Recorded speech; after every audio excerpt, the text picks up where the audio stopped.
Allopathic medicine খোৱাত মানে আৰাম পাওঁ। ইনজেকশ্যন ল'ব দিছে মোক 15টা ইনজেকশ্যন ল'ব দিছে। মই 21টা ইনজেকশ্যন যেতিয়া লৈছোঁ তেতিয়া ফাৰ্মাচীৰ মানুহজনে মোক কৈছে যে হেৰি কৰিব নালাগে আৰু আপুনি মানে ইনজেকশ্যন নল'ব।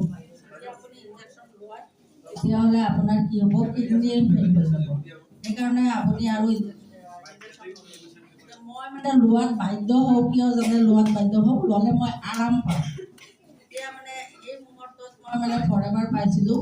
ফৰেভাৰ পাই মানে ফৰেভাৰৰ প্ৰডাক্টখিনি খাই, যিটো নেকি ইয়াত RTC আছে, ফৰেভাৰ মানে RTC, এলোভেৰা জেল, ইনক্লুজন আৰু এমাইচিন জেল, এইকেইটা বস্তু মই খাই মানে মই কমপ্লিট সুস্থ হৈছোঁ।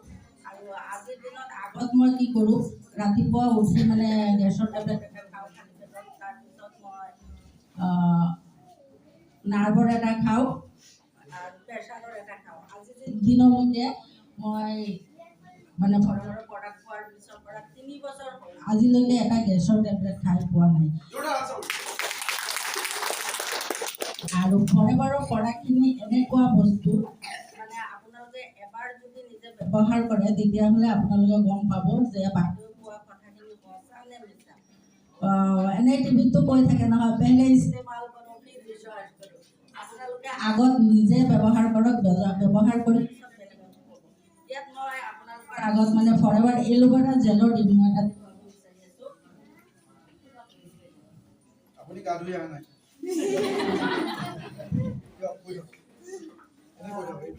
মোৰ ফৰেভাৰৰ মাদাৰ প্ৰডাক্ট হৈছে এলোভেৰা জেল। এই এলোভেৰা জেলৰ ৰিভিউ দেখুৱাইছোঁ।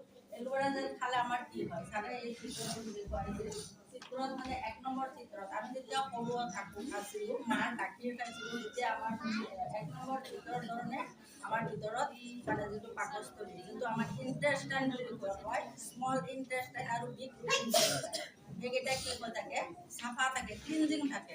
তেতিয়া আমি কি কৰোঁ, লাহে লাহে যেতিয়া ডাঙৰ হওঁ, কোনোবা বিড়ি চিগাৰেট, তামোল পাণ, গুটখা, তাৰপিছত ধৰক মাছ মাংস ইত্যাদি বস্তু আমি খাওঁ। ৰাতিপুৱা আমি টোপনিৰ পৰা উঠি কি কৰোঁ, ব্ৰাছ কৰোঁ। ব্ৰাছ কৰিলে কি হয়, আমি ডেইলি ব্ৰাছ কৰোঁ, তথাপি এদিন যদি ব্ৰাছ নকৰোঁ আমাৰ মুখখনেই লেতেৰা, নিজকে নিজে লেতেৰা বুলি লাগে। ঠিক তেনেকৈ আমি মুখেদি খাদ্যখিনি খাই আছোঁ। খাদ্যখিনি আমাৰ পেটত যায়। পেটত যোৱাৰ পিছত কি হয়, আমাৰ মানে পেটত আমাৰ টক্সিন জমা হয়। যেনেকৈ নেকি আমি জীয়াই থাকিব হ'লে মষ্ট ইম্পৰ্টেণ্ট বস্তু আমাৰ 3টা লাগে। 1 নম্বৰ হৈছে অক্সিজেন, 2 নম্বৰ হৈছে পানী আৰু 3 নম্বৰ হৈছে খাদ্য। খাদ্যৰ নামত আমি কি খাই আছোঁ আজিকালি? খাদ্যৰ নামত কি খাই আছোঁ? ইউৰিয়া, পটাছ, পুৰাটন, লিউটিন, থাইৰয়েড, এইবিলাকেতো আমি খাই আছোঁ খেতি বাতিত যে দিয়ে। এইবিলাক খাই কি হয়, আমাৰ পেটত টক্সিন জমা হয়। টক্সিন জমা হোৱাৰ ফলত কি হয়, আমাৰ খাদ্য হজম নহয়। হজম নোহোৱাত আমাৰ গেছ হয়। গেছৰ টেবলেট আমি খাওঁ। এটা 10 টকাতে আমি 3টা টেবলেট পাওঁ গেছৰ। যেতিয়া 10 টকা দি 3টা টেবলেট পাওঁ, আনি খাওঁ। খোৱাৰ পিছত লাহে লাহে কি হয়, আমাৰ এই টেবলেট কাম নিদিয়ে। 10 টকা দামৰে টেবলেট খাব লাগে। লাহে লাহে কি কৰিব লাগে, 30 টকা দামৰ টেবলেট খাব লাগে। খাই কি হয়, গেছৰ টেবলেট খাই আমাৰ কি হয়, প্ৰেছাৰৰ টেবলেট খাই পিছত অলপ দিন পিছত চুগাৰ খালে, চুগাৰ হ'লেতো মৰাৰ আগলৈকে খাবই লাগিব। কোনো ডক্টৰেতো নকয় যে ইমান দিন খাওক আপোনাৰ চুগাৰ ভাল হৈ যাব। চুগাৰটো কিয় হয়, কোনো হেৰিয়ে নকয়। চুগাৰটো হয় আমাৰ পেটত এটা যেনেকৈ নেকি লিভাৰ আছে, হাৰ্ট আছে, কিডনী আছে, পাকস্থলী আছে আমাৰ পেটত, ঠিক তেনেকৈ আমাৰ পেটত পেংক্ৰিয়াছ বুলি এটা বস্তু আছে।